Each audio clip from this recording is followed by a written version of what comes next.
नरेंद्र तोमर की कांच पे गाड़ी पे कीचड़ किसने फेंका? अगर आप राहत देते तो स्थिति ये निर्मित क्यों होती? ये जन आशीर्वाद उधर क्यों नहीं निकल रहा है? जहां पे बाढ़ आई थी वहां जन आशीर्वाद क्यों नहीं?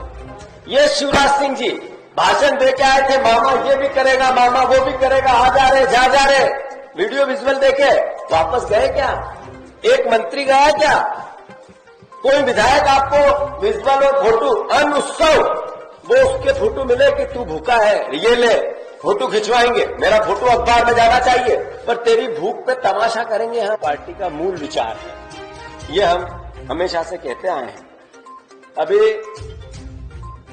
हमारी बहनें राखी बंधवाने के लिए अतिथि शिक्षक, अतिथि विद्वान बैठी है भारतीय जनता पार्टी कार्यालय के सामने। मैं भी जाऊंगा उनसे मिलने, क्योंकि शिवराज की हिम्मत नहीं है कि उनसे राखी बंधवाकर उनको न्याय दे दे राखी पे।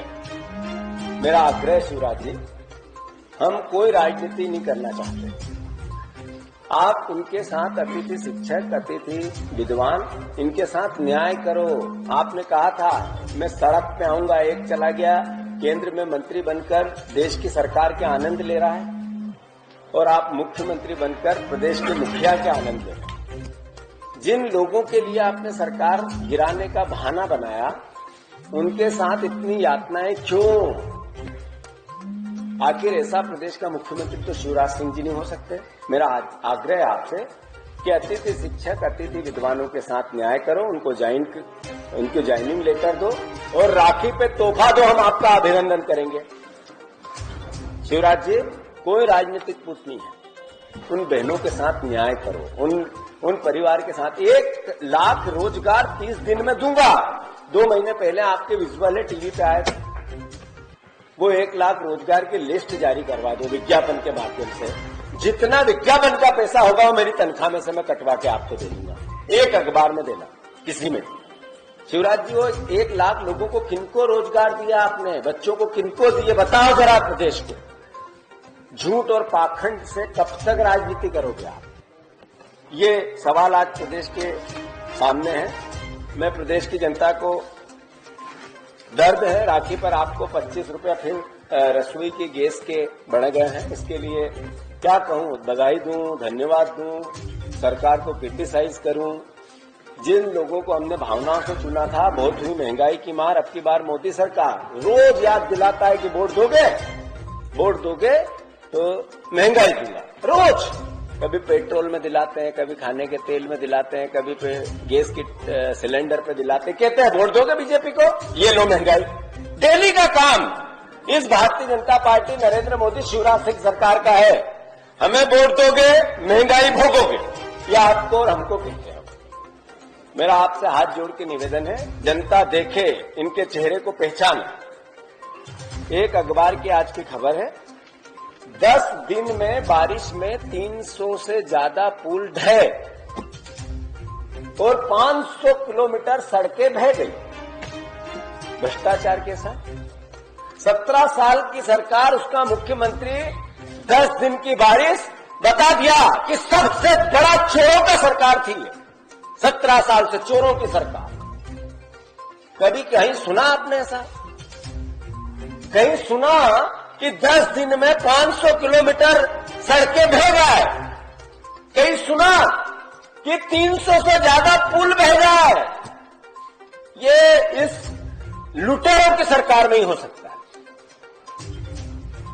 सर्वविदित है, हर पैमाने पे हो, चाहे भ्रष्टाचार का हो, चाहे महंगाई का हो, चाहे वादों की खिलाफी का हो, चाहे जनता की आंख में धूल झोंकने का हो, आशीर्वाद चाहिए इनको, जन आशीर्वाद। शिवराज जी गए थे मांगने, जन आशीर्वाद दिया जनता ने? हराया था, आशीर्वाद नहीं दिया था, कहा बाहर बैठो, चोरी से डाके से फिर बैठे।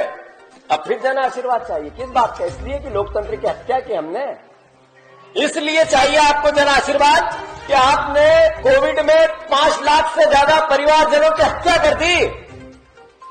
कोविड के दौरान आपने सरकार गिराई, स्वास्थ्य मंत्री खरीदे, इसलिए जन आशीर्वाद चाहिए।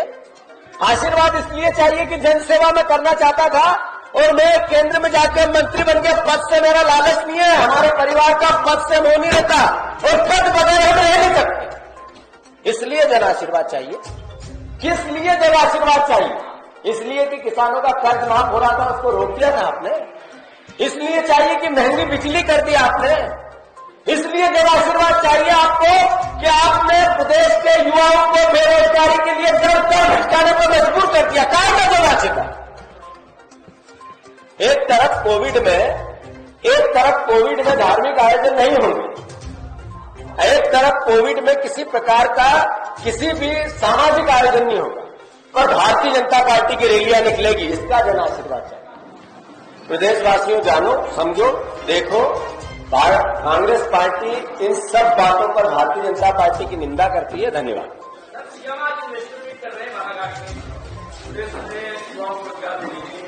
सीएम को अभी तक जितनी इन्वेस्टर मीट हुई प्रदेश भर में, और रोजगार की स्थिति क्या है सर्वविदित। सीएम बालाघाट में रोजगार की बात करते हैं, और यहाँ बेरोजगार उनके बीजेपी के ऑफिस के सामने राखी बंधवाने के लिए अपने बच्चों को लेके, छोटे छोटे साल भर 6-6 महीने के बच्चों को लेके बहनें बैठी है। मैं समझता हूं अपने आप में ये बताता है कि रोजगार कितना है, पाखंड कितना है, झूठ कितना है। मैंने लिस्ट मांगी कि आपने 2 महीने पहले कहा था 30 दिन में 1 लाख रोजगार देंगे। आप दो, मैं चिट्ठी लिख के भी उनसे मांग करता।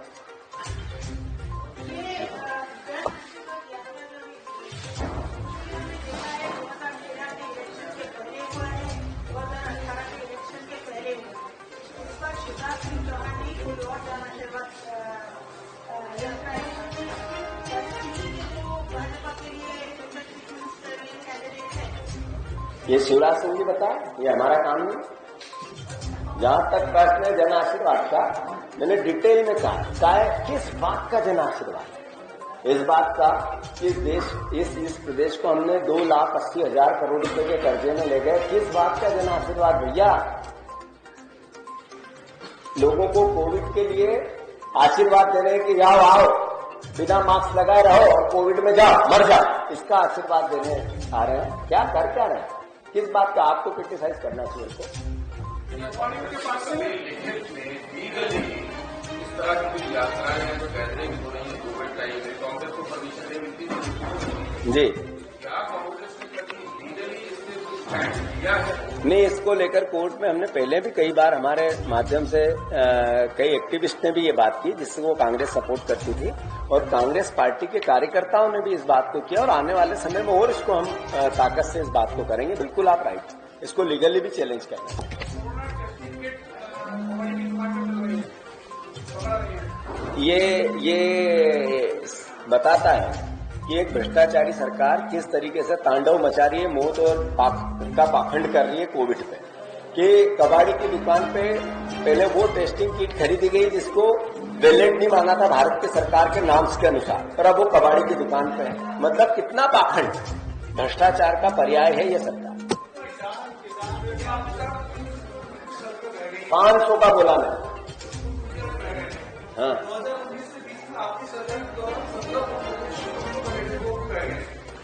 मैंने 2 बात है, 15 महीने में टेंडर होना और कोई पूरा निर्माण होना संभव ही नहीं हो सकता।